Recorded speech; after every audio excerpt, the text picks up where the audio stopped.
At-risk youth, we look at certain risk factors in 5 different domains, one being the family, one being the community, one being school, one being individual, and one in peer group. So we really look at what the risk factors in those domains are and how we can work together as a collaborative to provide services to reduce those risk factors. And so if Silver Star is a collaborative, who are the other members of the collaborative? Well, that's a tough question, okay, because we have 9 agencies actually housed at Silver Star, and in addition we work with about 5 other agencies. So actually at Silver Star is California Youth Outreach, Second Chance Youth and Family Services, Partners for Peace, the Office of Employment Training, Children's Behavioral Health, the Monterey County Probation Department, the DA Truancy Abatement Program, Community Human Services, and the Monterey County Office of Education. Well, traditionally in the past 10, 15 years ago, we would find an at-risk youth, try to provide services for them, and have to send them to 2 or 3 different agencies throughout town. So the Silver Star approach is unique in that all the agencies are in one spot. So we try to make it easy for the family to get a one-stop services for that family. For instance, whenever we get a referral, we discuss it as a multidisciplinary team. All the agencies come together and see how we can best address the needs of this youth and this family, and we try to provide the services right at Silver Star to remove any barriers that the family may have to seeking services. So instead of them having to go to the institutions are there kind of wrapped around them. Exactly. For instance, instead of having them to go to 3 different agencies for 3 different programs across town, they can get all those services in one location. The most common factors that we see are in the domains of education, mental health issues, family problems, gangs, and substance abuse. And what we know from the research is that a youth with 7 or more risk factors is 13 times more likely to join a gang. So if we have a youth that has 4 or 5 risk factors, if we can reduce those risk factors down to 2 or 3, connect them to some protective factors that buffer them from either joining a gang or being involved in juvenile delinquency, we can increase the likelihood of them being successful in the future. For example, 10 years ago, people would call us at our intake at probation, and they'd actually ask us, how do I get my kid in trouble to get him services? And we've changed that pendulum 180 degrees by saying you don't have to get in trouble to get services. We could provide services right now to prevent your kid from being involved in the juvenile justice system.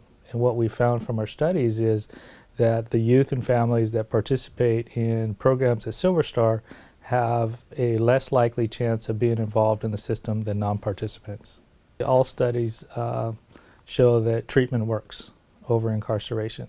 There's little, if any, studies out there that show long-term incarceration will reduce recidivism rates, whereas there's a multitude of studies that show that treatment works. The prevention dollars up front, I think I think the RAND study was about 7 to 1, the money that you're saving up front versus having to incarcerate a person. Incarceration rates per person have ranged anywhere from $100,000 to $220,000 a year for individuals to be incarcerated. If you reinvest that money in prevention and intervention, you're going to reduce those rates, and we can reallocate that money to other areas. Our truancy abatement program, we get about 1,500 referrals a year. The cost per referral is about $65 per kid, and that's over 6 months. Versus an incarceration rate, to put somebody in juvenile hall, it could be anywhere from $85 to $150 a day. So that's a tremendous savings. So that's where probation approach is, where we can actually save society money by treating individuals up front. And all the research shows that early intervention and treatment is the most successful approach. The longer you wait to treat someone, the less likely they are to change their ways. What we do is we assess what the needs are of that individual, and if we can address those needs, for instance, the kid's needs could be educational and substance abuse. Well, we'll address the substance abuse issues first, then reconnect them back to school, and then try to reconnect them back to some positive factors. For instance, if school was a negative factor in their life, and all of a sudden they're engaged in school and they like school, school can now become a protective factor in their life. So we reduced 2 risk factors and increased their protective factors. For instance, we have a lot of kids that have educational problems come to our on-site school, start doing better in school, and what we find out is that their family problems start to go down because that school issue is no longer there, so now there's less conflict within the family. We've actually had several. We had one family that came to our Strengthening Families program 6 or 7 years ago, and it was for one individual, but the entire family started to come to the program.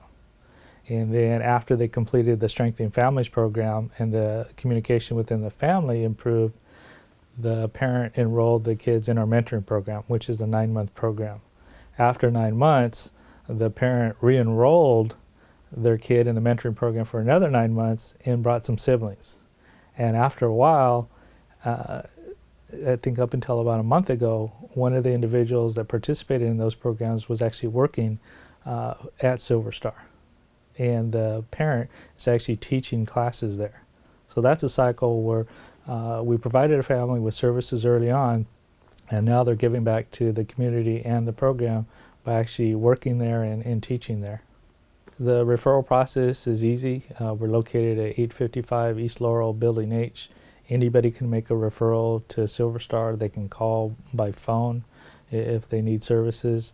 And most of the services are free, with the exception of, I think, Children's Behavioral Health, which is on a voluntary sliding scale. So it's very easy. We've went from, I believe, about 450 referrals in the first 3 years to the last 3 years we've received over 850 referrals a year. So the community is getting more involved.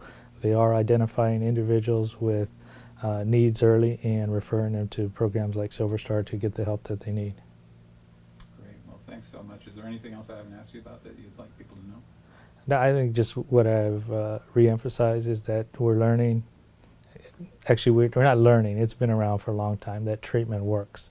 And we have to start providing individuals with these services to address their needs, especially now more than ever with AB 109, with more individuals coming out of incarceration, to really emphasize treatment and programs and services more. And what's AB 109 for people who don't know? AB 109 is the realignment of parole, shifting responsibility of parole from the state level to the county level. Well, when CASPER originally started, it was a lot of different agencies within the county coming together to see what we can do to reduce violence. And because Silver Star and its collaboratives were already part of that, that was a natural fit. So for the last 4 years, our department has been part of the Community Alliance for Safety and Peace, and we have the same principles and concepts that CASP is implementing. Everybody working together toward a common goal, which is to stop the violence.